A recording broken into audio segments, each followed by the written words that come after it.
नमस्कार बच्चों। आज हम भाषा, लिपि और व्याकरण के बारे में पढ़ेंगे। भाषा भाषा क्या होती है?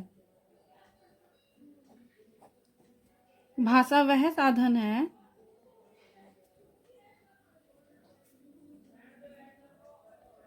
भाषा वह साधन है जिसके माध्यम से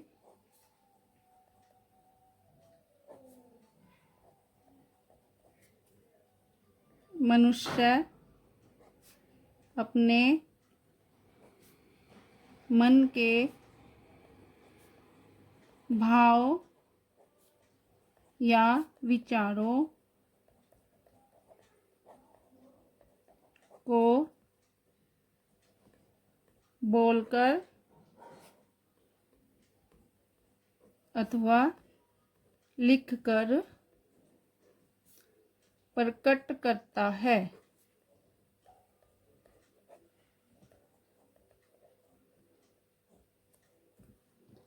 तो बच्चों देखो, भाषा वह साधन है जिसके माध्यम से मनुष्य अपने मन के भाव या विचारों को बोलकर अथवा लिखकर प्रकट करता है। तो अब आपको समझ आ ही गया होगा कि भाषा क्या है। यानी भाषा के माध्यम से ही हम अपनी बात दूसरों को बता सकते हैं और दूसरों की बात खुद सुन सकते हैं, खुद समझ सकते हैं। तो अब भाषा के भेद कितने होते हैं? भाषा के भेद 3 होते हैं। मौखिक भाषा नंबर 1, मौखिक भाषा। मौखिक भाषा कौन सी भाषा होती है? मौखिक भाषा में वह भाषा आती है जिसे हम बोलकर प्रकट करते हैं या फिर दूसरों के द्वारा बोली गई बात को समझते हैं, उसे मौखिक भाषा कहते हैं। नंबर 2, लिखित भाषा।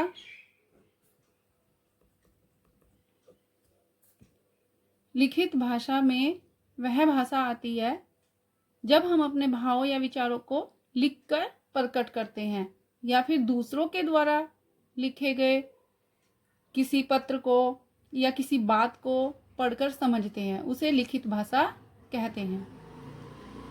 जो हमारे समाचार पत्र हैं वो लिखित भाषा में होते हैं। जो हमारी पुस्तकें हैं, पत्रिकाएं हैं, ये सभी लिखित भाषा के उदाहरण हैं। अब आप सोच रहे होंगे कि तीसरी भाषा कौन सी है, कि तीसरा भेद कौन सा है? तीसरा भेद है सांकेतिक भाषा। सांकेतिक भाषा किसे कहते हैं? क्या है सांकेतिक भाषा? सांकेतिक भाषा का मतलब होता है संकेत में बोले जाने वाली भाषा या संकेत के माध्यम से बोले जाने वाली भाषा। संकेत, जिसे हम ये भी कह सकते हैं कि इशारों के माध्यम से जब हम अपनी कोई बात दूसरों को बताते हैं तो उसे हम सांकेतिक भाषा कहते हैं। जैसे एक कंडक्टर सीटी बजाता है और जब वो सीटी बजाता है तो या तो बस का जो चालक है वो बस को रोक लेता है या फिर बस को चला लेता है। अगर सवारियां बैठ गई हों और उसके बाद कंडक्टर यानी परिचालक सीटी बजाता है तो बस चलने का एक संकेत है कि बस को चला दिया जाए। और अगर किसी स्थान पर बस रुकवानी है, किसी स्थान पर परिचालक ने बस रुकवानी है, किसी सवारी ने उतरना है, तो फिर वो सीटी बजाता है और चालक समझ जाता है कि किसी सवारी ने यहाँ से उतरना है या फिर किसी सवारी ने बस में चढ़ना है, तो ये बस रोकने और चलने का संकेत देता है। क्या कौन देता है संकेत? परिचालक का सीटी बजाना। दूसरा उदाहरण, अगर आपका दरवाजा कोई खटखटाता है, आप घर में बैठे हो तो आपको समझ आ जाता है कि बाहर कोई आया है, घर के दरवाजे पर कोई है, तो इसे कहते हैं हम सांकेतिक भाषा, यानी जब हम संकेत में बातें करते हैं। अब हम लिपि समझते हैं। लिपि किसे कहते हैं? लिपि किसी भी भाषा को लिखने का ढंग, किसी भी भाषा को लिखने का ढंग लिपि कहलाता है। किसी भी भाषा को लिखने का ढंग लिपि कहलाता है। जैसे अंग्रेजी भाषा, अंग्रेजी भाषा को कैसे लिखते हैं? ABCD।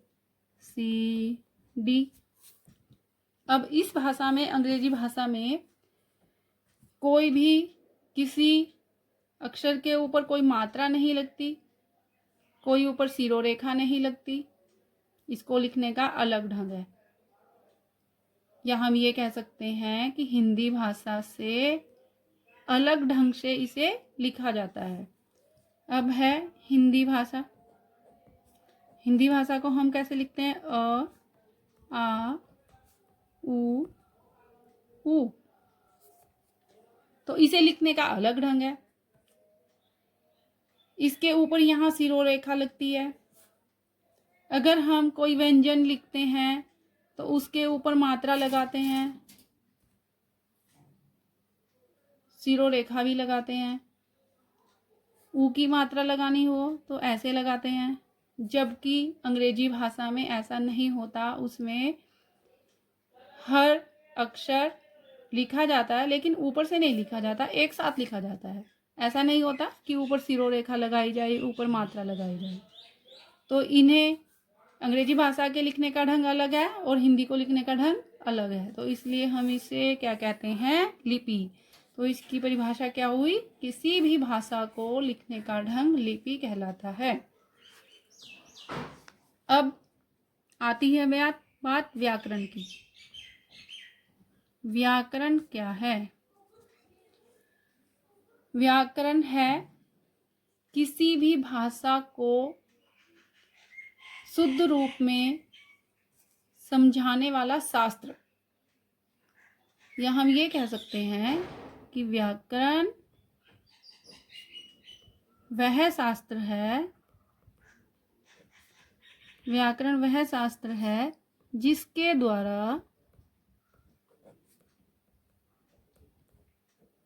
द्वारा हम किसी भी भाषा को, जिसके द्वारा हम किसी भी भाषा को शुद्ध रूप में लिखने,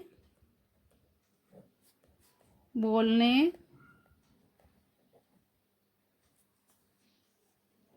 व समझने का ज्ञान प्राप्त करते हैं।